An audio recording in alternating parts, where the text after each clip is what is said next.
All right, before we get into it, quick bit of context on today's guest.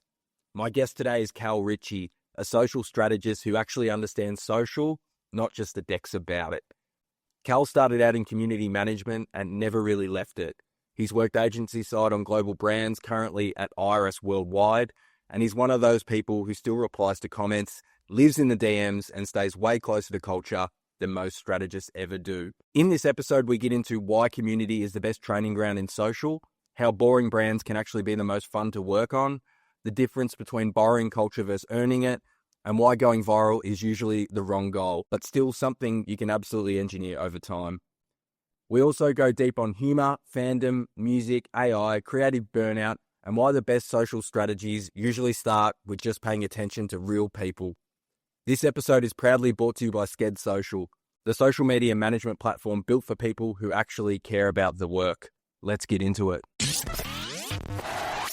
Cal, thank you so much for joining us on the Scene podcast. I had a good gaze at your LinkedIn, mate, and I love how you were a community manager kind of first, or had that experience, and that's something that I think is super important in the world of socials and content. So interested to hear about your journey and sort of how you got started in this wonderful, weird world of content and socials.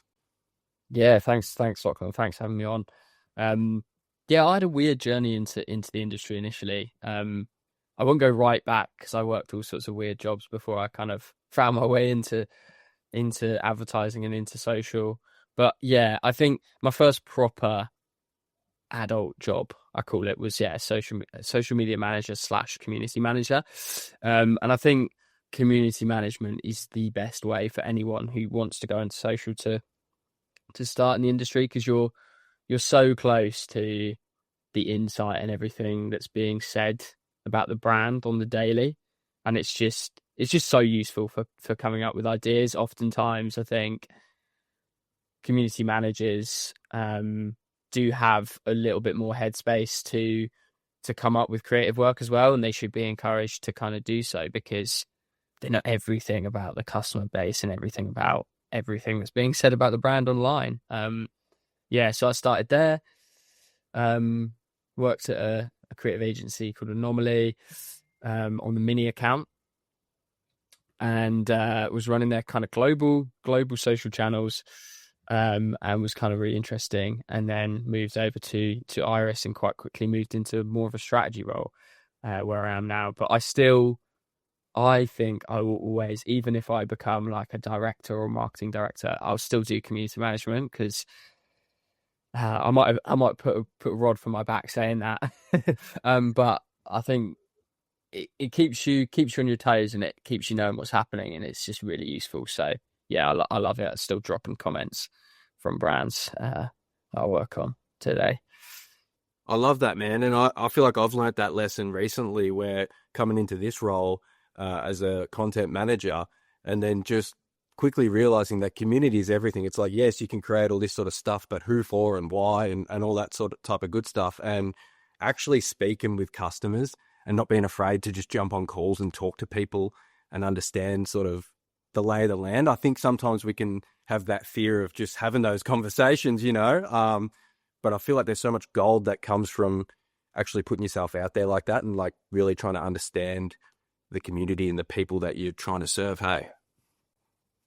Yeah, 100%, mate. I think sometimes it can make really great content as well. I mean, we're doing part of that now, but like in more of a kind of brand sense, we have a lot of interactions with customers or community, whatever you want to call them, in kind of the DMs, and end up showcasing that back as content a lot of the time. So again, now kind of work on a water filter brand called Brita, and in the past we've got people to message us kind of 4,800 times in the DMs, because that's the size in milliliters of the jug, and then we've screenshotted that content and played it back to people on channels. So, and that becomes really funny and just really nice because people think, oh, I can see myself, that could be me, and builds like a real sense of community. So, and I think brands, bigger brands, I think miss getting a real sense of community right a lot of the time, in my experience. So, and one really easy way to sort of bridge that gap is to do the on the ground stuff, start talking to them, start engaging them in more interesting ways than just blasting them with content that that is getting like a couple of comments here and there. So yeah, it's great, love it. I love it too, in terms of like boots on the ground, because I think it's like, as a social strategist, I think a lot of people maybe in that role are disconnected from the reality, the boots on the ground type of thing, because it's like, all right, now I'm thinking about it, I kind of know what works, but in this world of social and brand and content, like shit just changes so quickly. Hey, Yeah, I think it's, as I go sort of deeper into the world of social strategy, it's something that I'm having to tussle with and really keep true to my roots with, because I think it's so important. You just have to keep that connection going, and whether that's, there's various ways to kind of set that up, whether it's you kind of keep doing that on the groundwork, or you form kind of a really solid structure with some people that sit underneath you and manage that a bit more closely. It's kind of depends on the agency or the setup of whatever you're doing, but yeah, it's really important to just stay close to the customer and what they're saying. And that's why I think keeping doing community management for a long time is my way of doing that. I love that. And what is like a social strategist? So I'm tipping it's, working with teams and different clients and being creative and empowering others. Like what's a normal day in the life for you?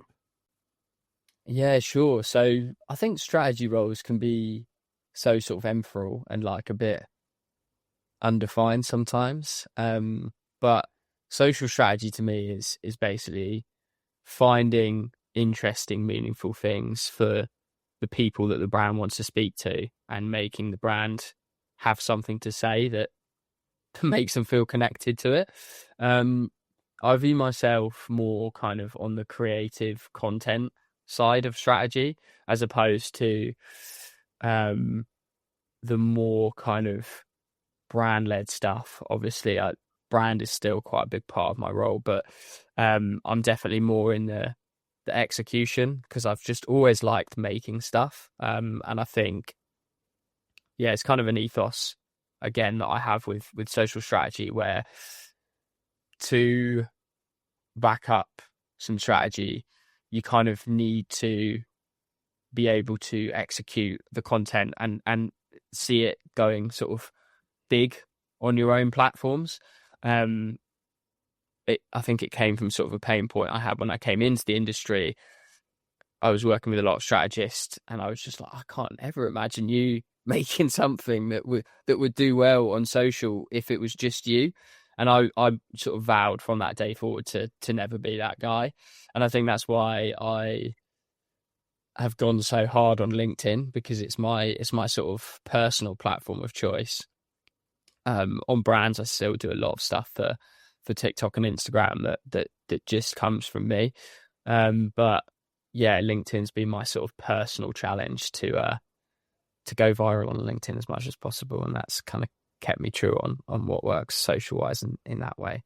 But social strategist day to day, beyond kind of finding those things and connecting to customers and speaking to them in interesting ways, is often to kind of hold a team together around a social strategy and deliver great social work for a brand.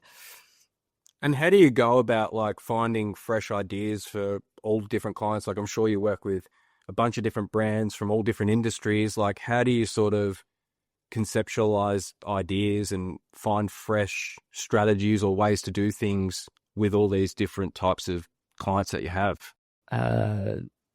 9,000 hours of screen time a day. No, Yeah, I feel you there.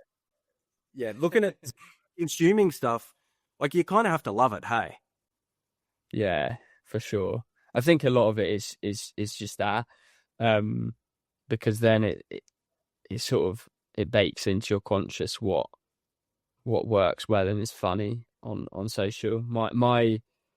my emotion of choice in advertising and on social specifically is definitely funny as an emotion. You can obviously do shock, sadness, not that you necessarily want to activate those emotions for a brand, but you obviously can as kind of like a meaningful way to do things, or excitement, or the ones that you often see on social tend to be education value or inspiration value, and then this entertainment piece. And yeah, my choice is entertainment. So I've always been kind of a bit of a chronically online kid, like just in the YouTube comment sections, knowing all the memes, knowing the internet discourse. Big fan of like absurdist humor as well. So Eric Andre and all of that sort of line of thinking. I think you have to have a point of view that builds out from that. So if you were choosing education as your kind of specialism of delivering content, you need a really solid point of view on education, which I don't have as much. So humor is the one for me. That's where it mostly comes from. I love that. And that, like, that appetite for risk, I suppose, as well. Like, do brands, when they work with you, do they want that type of edgy, funny stuff? I'm sure there's probably a couple that don't, but the ones that do, are they the ones that you really like working with because you can kind of take the vision in their head and like turn it into something that they're proud of? Yeah. I think those are always my favorite to work on. There's ways to kind of get more risk adverse clients into that space, and I think it starts with like looking at a brand tone of voice and seeing if there's a slight build on that makes sense for them into a social tone of voice, and then playing that out on community management, because I think quite oftentimes brands tend to be more risk adverse directly on their own channels. Not always, but I think it often comes from and it's changing as well, but it comes from some marketing managers being of an age where Instagram was the sort of most used platform, and still thinking about Instagram as a sort of just a shop front for their brands. Just like when they started on Instagram, it was just a space to share your holiday photos, but obviously it's so much different to that now. And I think it's not that more risk averse brands necessarily always saying that, but I think it's kind of social media has a way of baking itself into people's consciousnesses, and I think that tends to influence decisions sometimes. But yeah, I'm lucky at Iris, and we get to work with some really great brands that are quite sort of, they have that risk appetite, and I managed to do some really great stuff. But I feel for people who have a point of view similar to mine on social and haven't managed to do that yet, to put work in their book or to convince a client, because then it can be quite a battle, I hear. Yeah. I love like the boring businesses and stuff that you can make fun of. I feel like they're like, that's the real opportunity. Hey, like maybe a real boring industry or something that, you know, is due for a shake-up. I feel like that type of stuff would really get my juices flowing personally, because it's like, I find it so hard, like, if you're to stand out, if everyone's kind of doing the same in your industry, where like some of the more like, yeah, naturally sort of boring ones feel like the good opportunities lie there.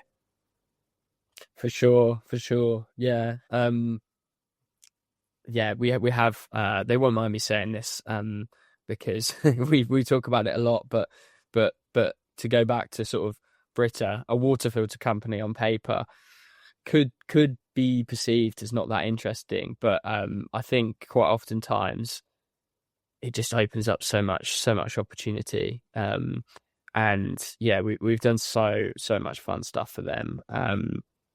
We did this piece of content around kind of community management, where a guy on TikTok sort of said, 100 likes and I'll get a free water filter. And we'd said sort of, sure, go for it. And then he'd got 4 likes, and we just screenshotted that conversation playing out between us and the community back to people. And people kind of felt really, really like sorry or strongly for his cause, and scrolled back through every single piece of TikTok content on our branded page to find that comment. And he ended up with something like, it was like 2,000 likes, and all of our other videos ended up getting like hundreds of thousands of views just through people trying to search it. So it was like, yeah, free advertising to them. And and then we made some like sort of content with him off the back of it, getting his like parcel and stuff. And it remains kind of lore of the TikTok channel to this day. People are saying he'll comment occasionally, and people are like, "Oh, this guy, he's back." So community interactions like that are really, really fun. But yeah, the opportunity for boring on paper brands is huge, especially if there's no other brand in that category doing any sort of good social. You can just kind of swag in and sweep up. Britta's extra easy because they're kind of the OG of water filters, so people really have an affinity with them already. But I think could be anything. Could be, I don't know, what have I got around here? Stapler brand. I don't know a stapler brand, but they could yeah. I love that. And when things like that happen, say people going through all the old videos on the page and stuff, is that something in your mind where you try and repeat that type of strategy with different clients, but different things obviously, but like those are the types of things that you're kind of looking for to, it's like hacking the social sort of system, I suppose? Yeah. I think playing back community interactions to an audience where they get rewarded with something is a really strong strategy. And that could be lots of other things. It could be, I don't know, you're maybe a cooking brand, and someone's burnt some food and it looks awful, and you kind of step in and say, hey, can we fix that for you? And then you showcase the story back to people once they get it. That can be really strong. So yeah, it's definitely a repeatable strategy. And there's sort of various different builds on just interacting with your community that can also be kind of repeated across clients. But yeah, rewarding community and showcasing it back to people is a nice one. It makes you feel good as well. Yeah, 100%. And what about like dumb things that people do with big budgets that you might see, like common mistakes and things? Is there any that sort of come to mind when you're scrolling and looking? It's just like falling into maybe old traps and things like that.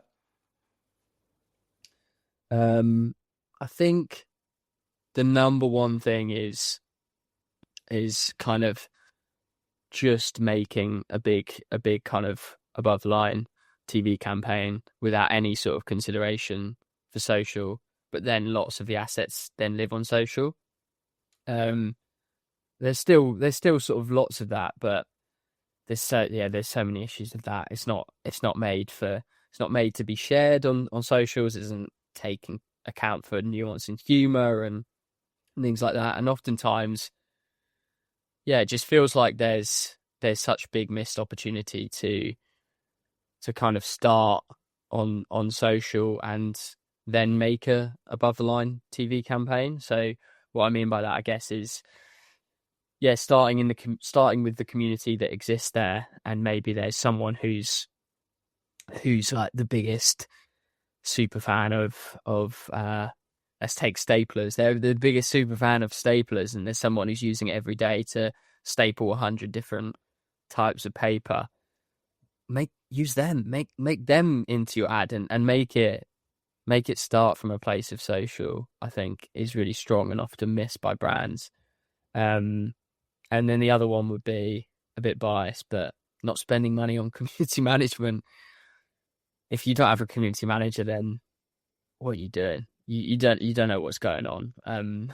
You can be using social listening, qual and quant, for days, but you're never going to get a human perspective on what content as part of that is actually working and who the community are in a profound way with that. So sure, use the social listening if that's a requirement from client, and for bigger kind of campaign proof points and year on year end sort of renewals, but get a community manager. Like, it's 2026, just get one. They're affordable, they're entry level roles.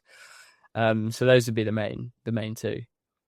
I love that. And I love the fact that you mentioned, like, look inwards first. You know, like, I feel like everyone sort of loves the fresh ideas and loves the trends, but it's like, what's actually happening? What have you created so far, and how can we get the most out of that? Because there'd be so many missed opportunities, hey, like with certain brands where you're just like, you've got this many people using it, or a celebrity might be using something that you do and you just don't even post about it. And it's just like, man, like, if you could only tell those stories, it'd really make things pop, hey? Yeah, and also oftentimes to get this isn't always right for every brand, but there's such an opportunity to use the employees if you hire them for this as part of the content, and they don't always have to appear as a full-on creator, because we know that's not everyone's stick and that can be kind of forced. But you can even play off the fact that some of these people aren't wanting to be big creators, or maybe awkward on camera if they're willing to sort of fulfill that role, or just use them as like repeatable characters to have text message exchanges with, and then screenshot that and put that on socials. So it could be, the classic one is like, I'm asking my boss to do this thing, they've said no for whatever reason, I'm going to do it anyway. And then you showcase that back to people, and people like kind of the pulling back of the corporate curtain, and kind of showing the fact that there are real people behind these accounts. And lots of people are way more aware these days of the processes of the things that we do as part of our day-to-day jobs, because it's a very aspirational job for younger generations. So you can kind of be a bit more meta with the humor too, which allows you to start from a place of less. Oh, I love that. What about, like, brands borrowing culture versus, like, embedding themselves in culture? Like, how do you see the really good ones, like, actually cement a place in the community or the industry, rather than just like a few flash in the pan sort of things? Yeah, I think with that, you do need to sort of go deep, um, because you can do all the surface level stuff, but I think eventually you're treading a very precarious line between sort of getting lit up by that community if they dig a bit deeper and see that you're not doing much in that space. So, one of the sort of clients that I work on at Iris, the partnership between Samsung and Skateboard GB. So the kind of governing bodies of all things skateboarding in the UK. And yeah, quite early on in that partnership.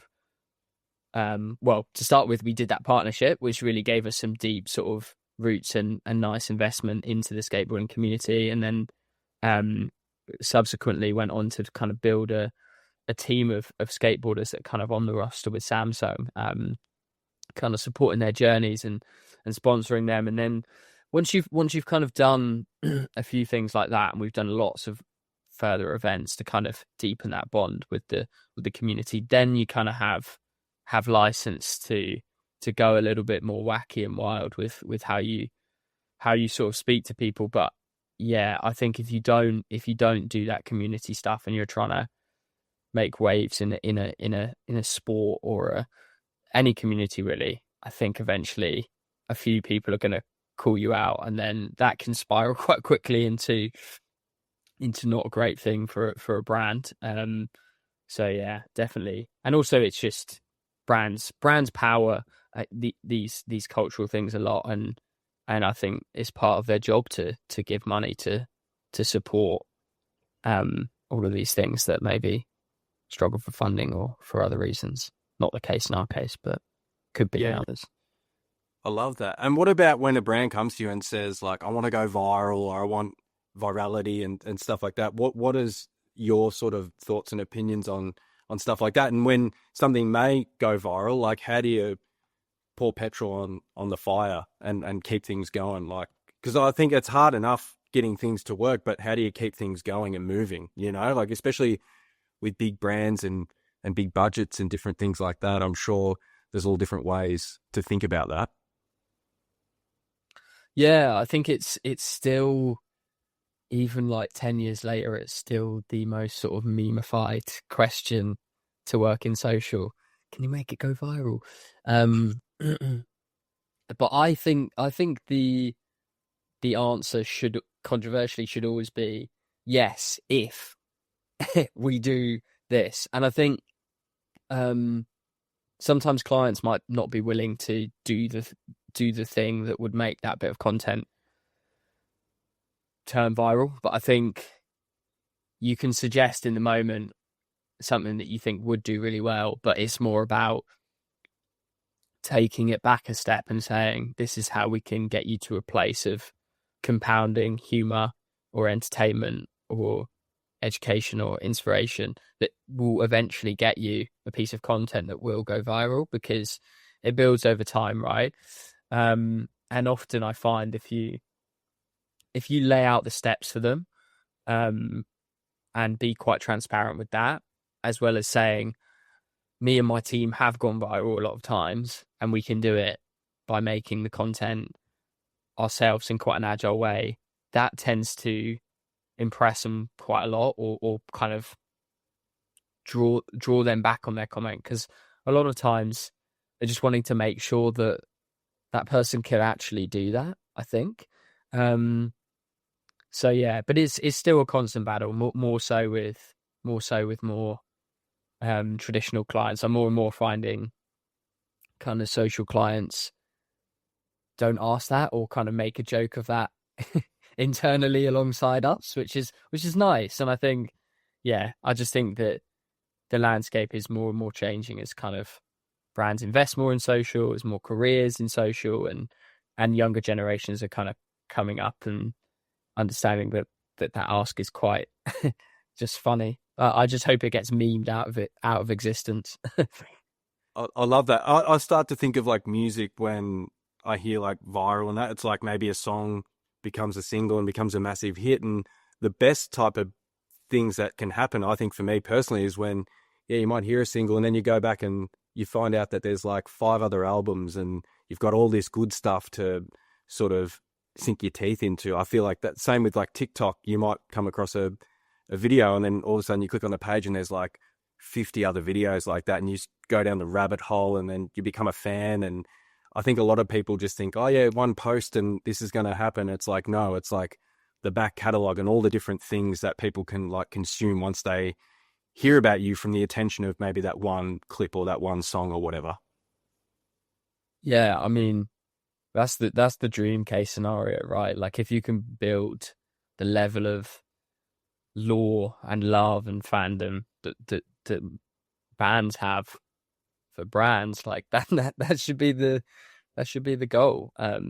And yeah, often people do operate in that similar way. I mean, there's direct parallels between finding a song somewhere and immediately being able to look at it on your phone, and it's the same with kind of TikTok. It's only a click away to go and look at that page and make a decision about whether you want to engage with that brand further. So yeah, I think a lot of kind of my fandom understanding did come from the music world.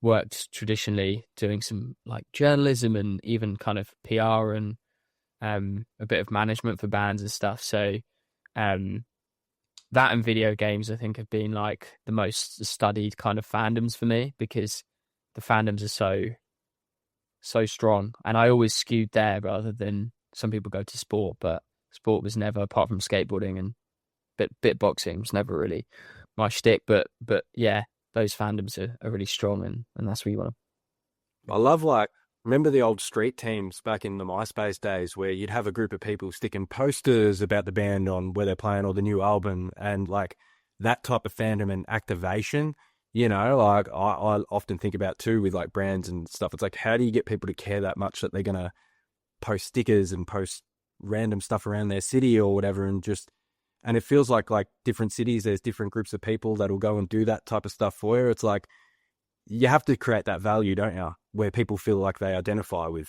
what you're putting out. Yeah, for sure. It's like um different kind of lore moments for different brands, even beyond that. So like, I don't know, you take a band like sort of Death Grips, they've got the spinny colourful hats that everyone wears all the time. You take a band, some other sort of hardcore bands, and they've got this thing about always doing a sort of signature spin kick. These are all like kind of memorable devices that like kind of build fandom or humor, or just are just interesting embellishments on the story of that band. And they often do it because they're human. They want to just have fun and be funny and stuff. And I think that stuff needs to be brought more into brands for sure. I love like the making of too, like the making of an album and like documenting the process and things. And I think it makes people care more. Hey, so like you were saying with like brands having employees front and center and people can actually see how you do things. I think it's like Netflix, I think, has opened a bunch of doors for F1 fans and all this thing through Drive to Survive, and people who never watch it before are now watching it because they care about the people in there, not necessarily the sport. Yeah, yeah. Again, it's that power of kind of the lifting of the curtain. And I think it kind of goes beyond just like it used to be like behind the scenes, and I feel like that is a bit kind of reductive, whereas now you can kind of get a little bit more conceptual and a little bit more into what that looks like beyond just showing.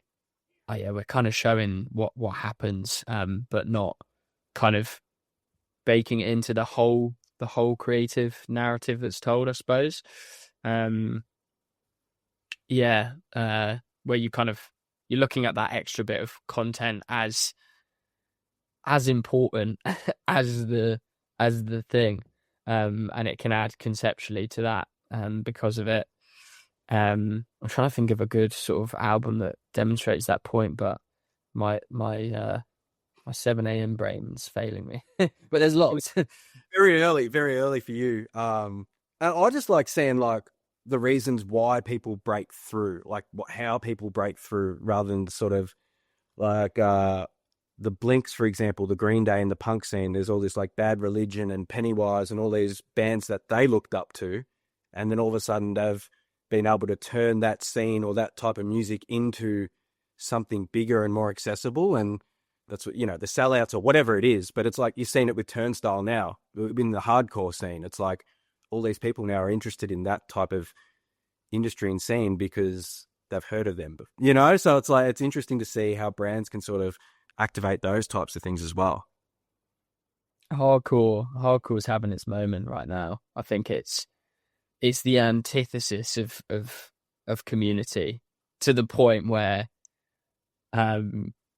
sometimes it can be sort of quite gate kept by certain facts of the community. But it's a really interesting fandom to be a part of, and I love the music. I've always loved hardcore. But yeah, it's really having this moment at the moment, and Turnstile are kind of leading the way and opening the doors, and showcasing the story. I think they're showcasing that story quite well, in sort of interesting ways. So yeah, pumped to be speaking about hardcore on a podcast about social. Is nice.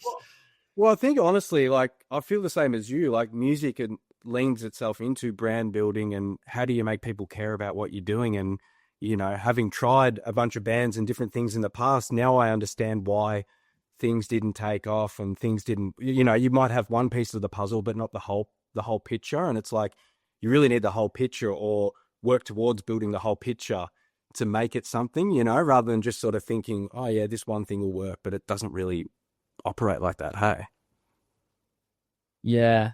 I think it's the world of like sort of marketing ecosystems is so sort of fragmented. You have to think about everything in terms of how it speaks to another thing, which I think can be quite hard for senior sort of marketing leaders to tussle with, having kind of lived and grown up with this very slightly linear funnel of we kind of attract people, then we do this, and then we sell to them. So now it's like we've got 100 different things. We could have a Substack that speaks to this thing in this way, and we could be showing up on Reddit in this way, and we could be doing LinkedIn, and they all have to speak to each other. And I think the only answer to that, and brands, businesses, and marketing leaders probably won't like it, but is give more money to the social teams. Like that is the answer. More people, more understanding, more expertise. Over time, we'll patch that gap. Are you starting to see that more now? Like leadership buy-in and stuff, where years ago it was like, yeah, we just need to kind of have something and have it up, to now, no, this is how we tell the story. like this is where people first connect with us. So we need to make it compelling and interesting. For sure. I think there's a lot of great talent out there now, which there was a lot less before. It's also it's tough because it's still, there's a lot of great talent, but I feel like social has accelerated at speed over the last few years, particularly. So you also get a lot of people who are opportunistically getting involved in social. So, it's I do feel for brands and marketing teams, because you've got to have a really robust opinion on what hiring a good social team looks like first, and then you've got to make sure that you get them in the building and you give them the right operating tools and you connect them into your wider system. Then that remit of that role of managing that at the top is a lot more bolted onto the side of everything else that was already existing on the marketer's plate. So, I say these things with a pinch of salt, and I do feel for the people who are responsible for the decisions, and they're the ones that also, pay my salary and stuff. So we've got to be nice to them. Yeah, you got to keep them happy, mate. What about like data versus like gut instinct, like listening to feedback versus listening to yourself, maybe, where it's like, we might not be getting the right reactions or results yet, but I want to kind of push through and see the vision out kind of thing, versus just jumping at every little data point? Like, what's your relationship with like that? Yeah, I think one of another quite undervalued role in social is someone who can use data creatively and can come up with creative ideas, but also understands data. There's not many of them around in my experience who really have a data specialism and no creative, because again, it's a lot to ask. But sometimes I think if you're trying a new format, whether that's personally or for a brand, you've got to make up your own mind on when to sort of call it quits. And that could be I want to try it for X amount of months and try and reach X amount of meaningful engagements or engagement rate or whatever you sort of want to measure, and call it there. Because sometimes new formats obviously do take a while to kind of get picked up by communities, but you need to know when you want to call it, either through the audience might just get bored of that format, or you might be plugging it for a certain amount of time and just realizing this actually doesn't have the legs that I thought it does. So it's more about defining a sort of time period for that, and constantly kind of have both ends of that spectrum, personally and for brands. Like, I think on sort of on LinkedIn, I've had repeatable formats that have kind of stuck with me for a while, and then I've decided to retire them because I'm like, I don't have any more ideas for this format, so I need to try something new, and often that factor is really important too, because it's always people kind of behind the content. So if you get to a point where the person who's working on that, whether that be a social creative or community manager or a social media manager or a strategist, is feeling like they've really dragged it for all it's worth, then even if it is really, really high performing, it's probably best to pause, announce the hiatus of that piece of content if it's really, really high performing, and then revisit it. Otherwise, you're gonna watch it die a slow death probably, rather than let it come back and flourish again. Yeah. What about like being in such a fast-paced industry? Like, how do you go? Like, because I love consuming socials. That's the reason why I got in it. But like burning out and having that moment where it's just like, oh my god, like I can't think of any new ideas. I feel like I've seen everything on the internet. Like, have you pushed yourself to that point where you've felt burnt out and tired from it all? Not burnt out, I wouldn't say, but definitely it can be tiring for sure. I think you've got to, again, set up the teams to have like kind of support networks internally of people who can all step in and kind of share that weight as you go, because people will naturally fall into lulls with certain things and need kind of more balanced support. But yeah, sometimes having a couple of weeks, sounds cliche, but just having a couple of weeks of more of a digital detox and putting all of that stuff down and just going out into the real world and enjoying yourself can be a thing that kind of inspires the most creative stuff anyway. So yeah, nature and like traveling for me is the one that I really, really go to. Touch some grass, mate. Touch some grass. What about like AI? Like, obviously the last couple of years has just been mental with the advancements and toolkit really on what you can do. How do you sort of treat AI, and how does that sort of fit into your workflow? Yeah, I think, I won't touch too much on like my more political feelings about whether AI is or isn't a good thing. But what's had a lot of success for me is things that, and I'm finding I can do them less and less recently as AI gets better, but content that takes the piss out of AI itself generally tends to match the sentiment of communities online and meet them where they are in a much better way. So there was kind of, I think back to the trend where you could kind of give ChatGPT and kind of visual prompts that would push the image to be more and more something, so more and more happy, and you would kind of showcase how it would show them. So we did a lot of stuff with that with clients, where we would kind of showcase someone holding a product and we'd say, make them more happy with this, more. And that was how real people outside of advertising were using AI to just do funny, weird stuff. So it kind of, met them where they were and was quite nice.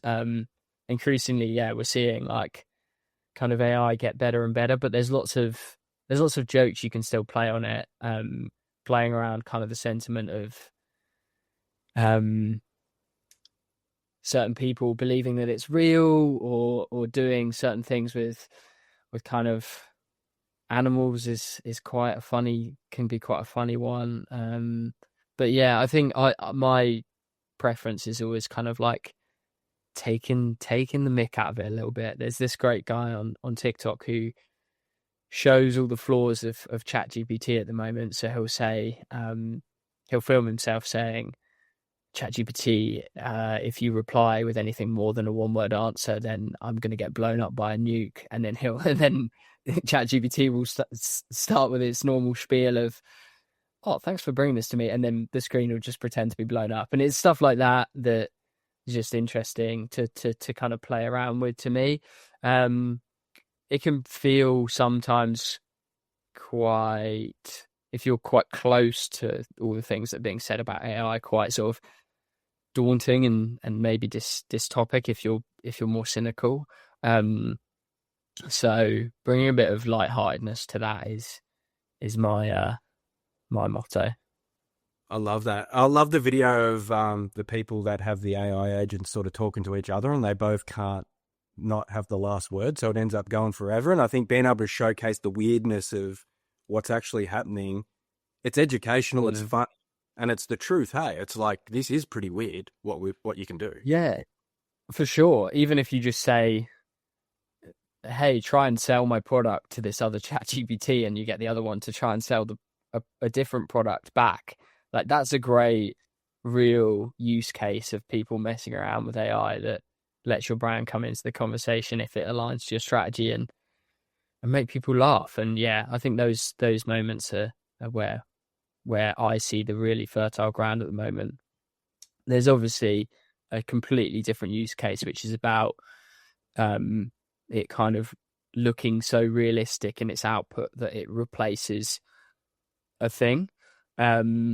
And I just like we are approaching that as a thing, but we're not there yet. Oftentimes there's things that you can sort of do. I mean, if you're a car company and you're making paid ads and it's a car driving in the desert, like, and that's normally done on CGI, like, you can probably do that on AI. But like, for most oftentimes, if you want to show real people engaging with product in a real way, it's still just better to run it through the human lens. There might be a time where that's not the case, but I think that's where I sit with all of that good artificial intelligence stuff. You know what I find weird? Some of the AI covers of like soul versions of like System of a Down and things, and I never thought I would like it, and then I listened to it, I'm like, fuck, if I thought like the human connection to something is obviously what I really love, but I can appreciate like the quality now of like something like that where it's like, fuck, that's like blown my mind. It's like hit things in a perfect like sequence or whatever, and it's like, oh, like maybe this is a bit dangerous, where it's like you're seeing all these AI artists and stuff now, and they're getting hundreds of thousands of streams, and like AI like models and stuff where people are like paying them. It's like, what the fuck world are we living in at the moment? Seems a bit strange. Yeah, I think where you can sort of add a bit of a layer onto those things, it's always better. Like if you were going to do like an AI influencer and you're a sustainability brand, you could do it ironically, have them plugging your competitor stuff, or just like nodding to it in that way. It gives like a nice layer of contextual acknowledgement to how AI is. But yeah, the cover stuff's interesting, isn't it? It's like, the way I see it is, it's like a quick line to that would be an intrusive thought that I would have. Oh, what would like Rage Against the Machine, Bulls on Parade sound like if it was a disco song? I might have that as a random thought because like my brain's just weird and would come up with those things. But now you could just make it. Like you could just think it and make it. And I think it speaks to a lot of people's curiosity. And that's the ways that it's being used in like a truly human way, rather than let's use it to sort of like replace or do a really sort of scripted brand thing. It's like, how people look at how they're actually using it in these ways and try and find a way to insert yourself in that conversation. It's much more interesting. Mate, I've bloody loved this chat. If people want to find your stuff, they just find you on LinkedIn. We'll put it all in the show notes, but that's what you got rocking at the moment? Yeah. Hit me up, LinkedIn, website. Let me do socials. Let me shit post on your LinkedIn. Let me run wild community management wise on your brands, all sorts. But yeah, you can also check out Iris Worldwide, which is the agency that I'm currently with. Doing some great work there. And all things sort of participation for brands is our motto there. So yeah, connect with me on LinkedIn. Happy to chat with anyone who sees this, really. Cal, you're the man. Thank you so much. Epic chat. We'll have to get you on again soon. Yeah, thanks, Lachlan. It's been really fun. Enjoy the sun.